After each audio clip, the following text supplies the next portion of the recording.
I'm tired of people crying about quote unquote poor optimization every time a new game comes out. Correct me if I'm wrong, but I interpret that phrase to generally mean the game runs worse than it should for the visuals/tech on display.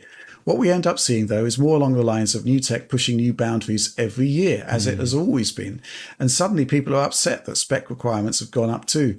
Devs recommending using upscaling seems to really trigger people, as if instead devs should just optimize another 30% plus performance out of a game without making sacrifices in quality of the final product. Do you think devs deserve all the flack? Personally, I think a lot of people are just mad their 1080 Ti still isn't high end. Well, yeah, Tom, thoughts? Well, there's two halves to that, isn't there? There's two parts to that. For sure, they shouldn't be using developers shouldn't be using FSR and DLSS as a crutch to get over performance hurdles. If there's like a specific area in the game which is just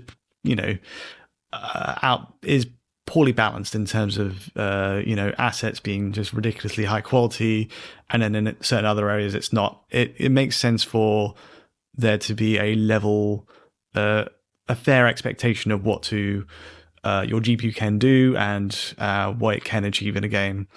But equally, I totally agree with Deadeyes that to be cutting edge, to stay on the front foot, you've got to always offer up something new that will slowly edge out older GPU generations. And it does mean we're slowly having to. It's more of a gradual process on the PC front. And you slowly notice it over the years that my GPU just isn't keeping up at 1440p. Let's say now I've got to drop to 1080p. I've got to use medium. We've all been there, and I think part of the thrill of PC gaming is that aspiration to I need a new GPU now to play this amazing new game to keep up. It's an expensive part of the gaming sector to have make a hobby out of, but fundamentally that's kind of the deal you're making by being in the PC space. If you don't want to worry about that, go on the consoles.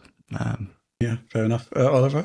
Yeah, I think that there are definitely some games with unusually poor performance, I would say.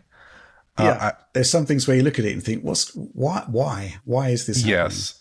I would specifically point to, like you mentioned, Rich, The Last of Us Part 1 on PC runs a lot worse CPU bound. Maybe that's understandable because of the specialized hardware in the PS5, but it's also running a lot worse in GPU bound scenarios. I think like 30 or 40% worse than you might otherwise suspect. There've been some traces done, and it's there's an occupancy issue on the GPU on the PC version that we can assume isn't there on PS5, and there's also been some people suggesting that the async compute, which is heavily utilized in the Naughty Dog engine, isn't so utilized on the PC port.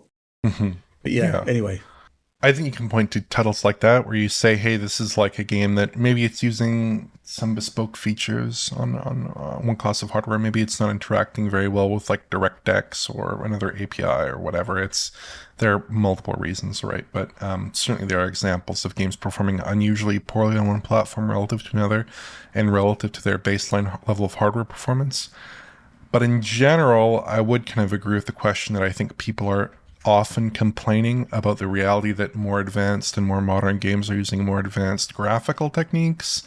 People sometimes respond negatively to that if that has a performance impact. When you look at something like RTGI, for instance, you can have great looking lighting without RTGI. You can bake everything out and have a good looking game in the right circumstances.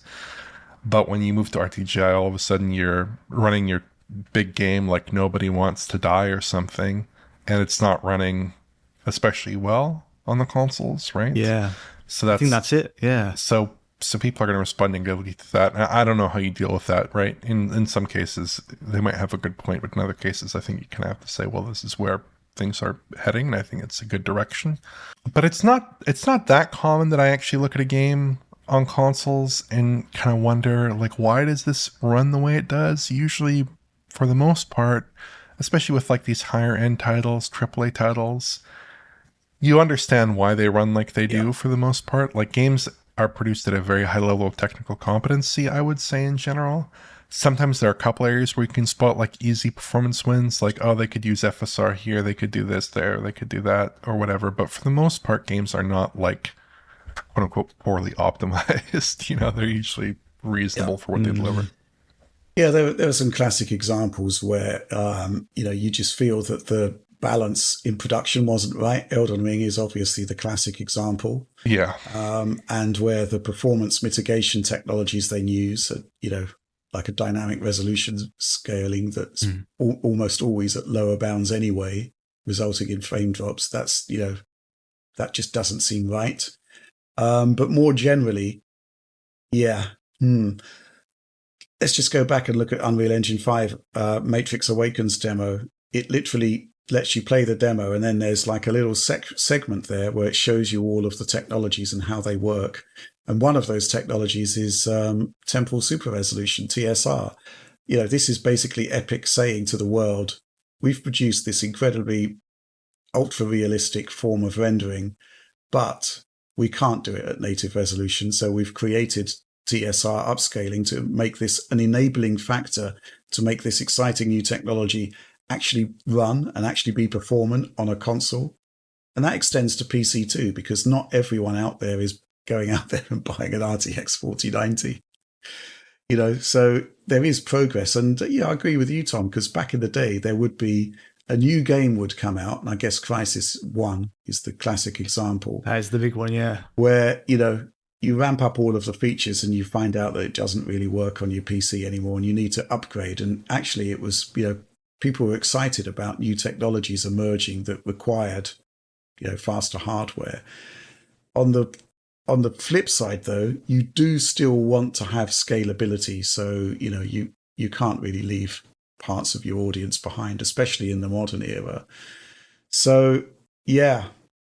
It's. I agree with you, Oliver, that it's very rare that you find a game that's actually suboptimal. Certainly in the console space where they can tailor to the specific hardware. PC, obviously, it's a lot more challenging because they've got to accommodate people that are still using, 2016 era GPUs and really old CPUs. And I guess that's probably what Dead Eyes is saying here when he says that personally, I think a lot of people are just mad their 1080 Ti still isn't high end. But yeah, times have moved on and it is typically coming in hand in glove with the arrival of new console hardware because that does typically signify that, hey, the baseline has changed.